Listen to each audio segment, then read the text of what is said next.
Wow, it is a really nice day today. Man, it's still a little chilly, but I think we're supposed to get up into the 70s, or right around 70. I don't know. Either way, it's warm and I like it. Well, it appears at some point a seed guy dropped the seeds off here in the shed. I'm gonna throw these in the truck here, and I think just need to fill up and maybe do a little bit of greasing, and we should be ready to start planting again.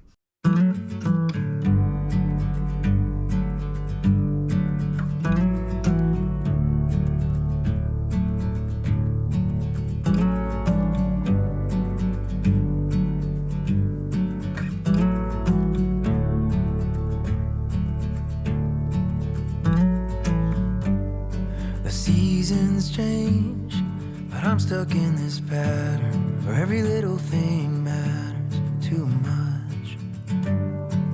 I can see the stains of all the careless words. I say them 'cause they hurt.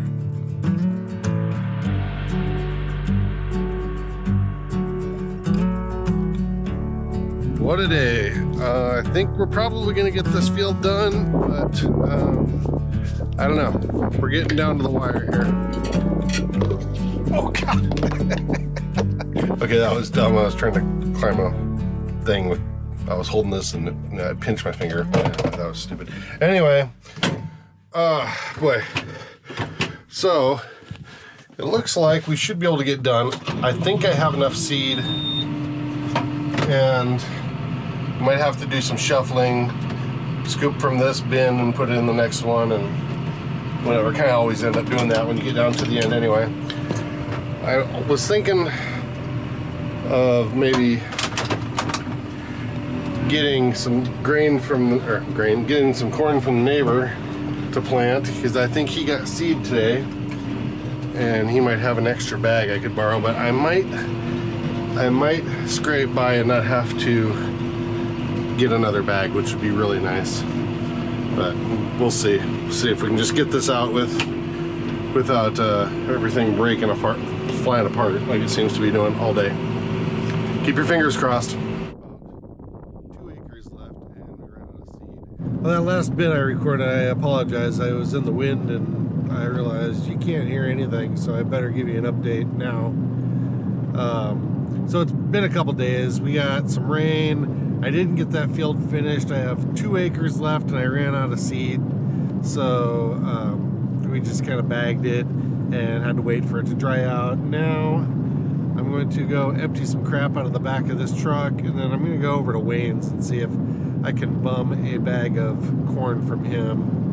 And then we'll plant that field up, and it'll be time to try and switch over to beans. I think Gary's thinking it needs to get that sprayer started up and get ready to do a little bit of spraying on the corn. Well, do a little bit of spraying on everything, honestly, but I'm not really sure the weather is going to be conducive to that, because it doesn't like to start if it's not 80 degrees out. So, I don't know. But first I got to get all this crap out of the truck here. Alright, I just got an alert from Wayne that he has a bag of corn that we can use. We don't even need a whole bag, but he's got a bag that we can use to finish up that 2 acres, and then washboard, shake the whole truck apart. Go ahead and put that in, and then it'll be time to switch over to beans here. I'm not sure if we'll get that done today or not.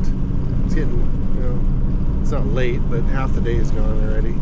We haven't even got anything done. Sometimes farming's just like that. You spend all day just driving around in circles.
All right, we got all of the corn in, and I used every last seed I think that we had.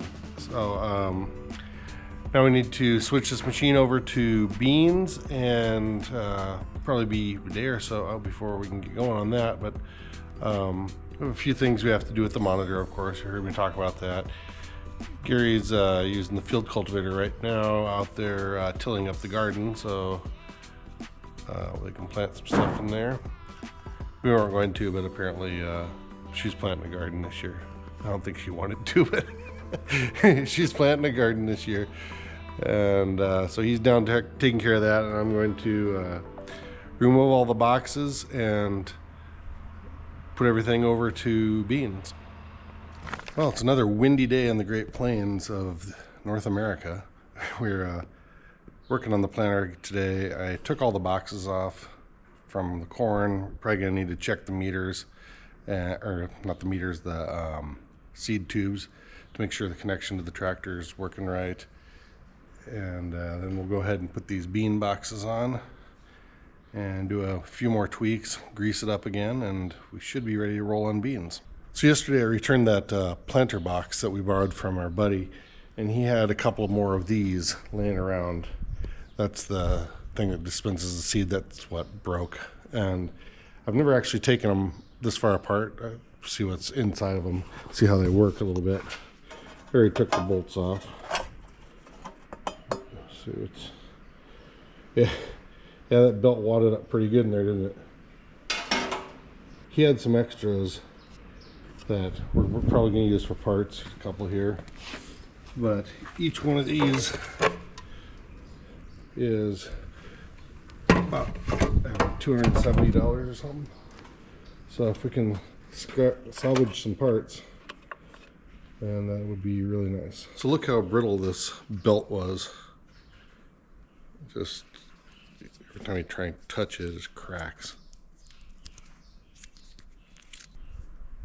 Just tore it all apart. Now I'm not sure if this one part here, if I can order that separate, or if this whole unit has to be done. See, they're all busted apart now. It won't turn because there's so much resistance from that stuck belt. It'd be nice if we could just get this part, but I think they translated the whole unit as a whole. Well, good morning. Good Lord. It is the first day that it hasn't been incredibly windy. I actually didn't do a lot of recording yesterday simply because it was so windy you wouldn't be able to hear anything. We did get quite a bit done. And I had to make a stop in town and bought some hoses. I didn't know it's kind of fancy blue color though.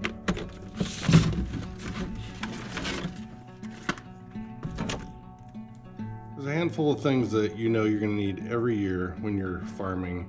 You're always going to need to buy a new tire for something. You're always going to need to buy at least one new battery for something, like car or tractor battery.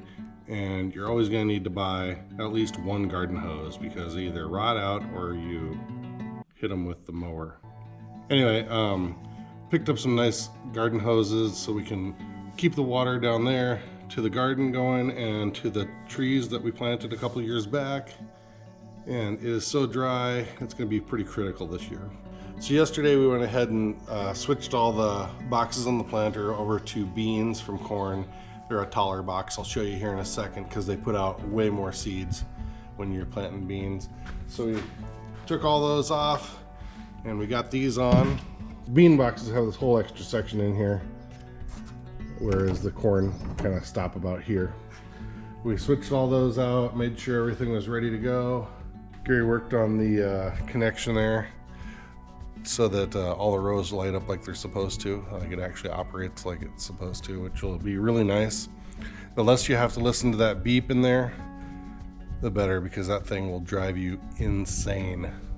Plus, it means that there's something wrong if it's beeping. So, and what else did we do? Oh, we got the water station set up for spraying fields, and we also pulled the sprayer out and got that kind of ready to go. I'm going to this morning go along. We're going to take all the nozzles off of it and clean out. There's a little screen in there, I'll show you in a minute. There's a little screen in there that kind of collects like particulates, and sometimes when the chemicals aren't constantly mixed, they have like a pasty, it's almost like soap scum. Make sure all the nozzles are clear so they're spraying correctly, spraying the right amount in the right places. Gary's gonna pick up some chemicals on the way back from town, and then if we're lucky, because there is no wind today.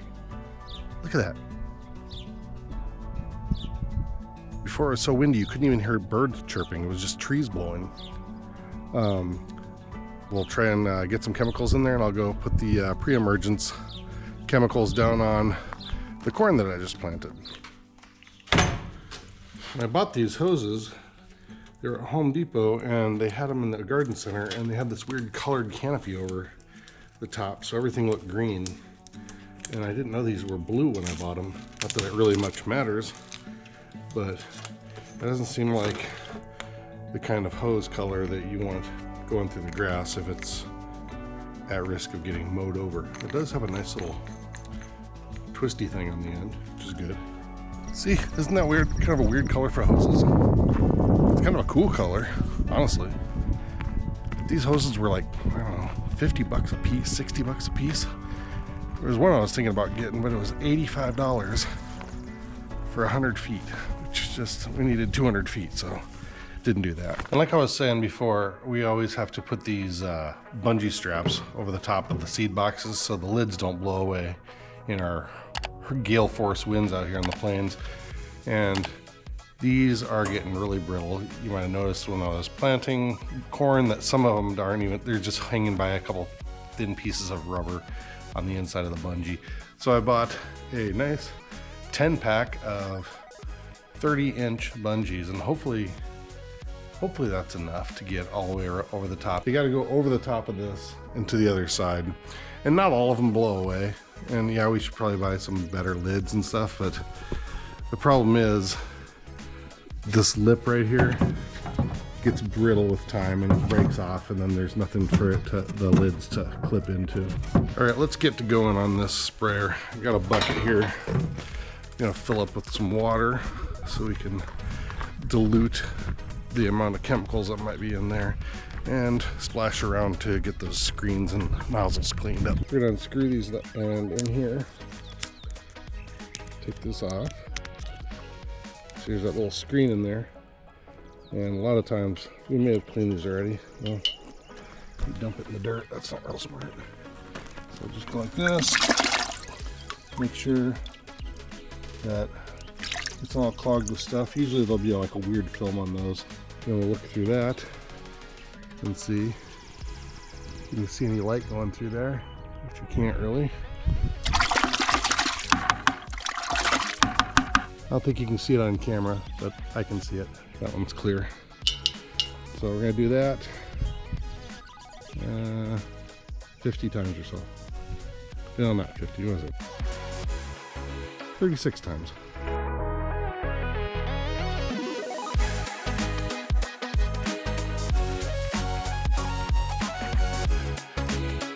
Well, our water got pretty dirty. Most of that's just dust, but they did need to be cleaned.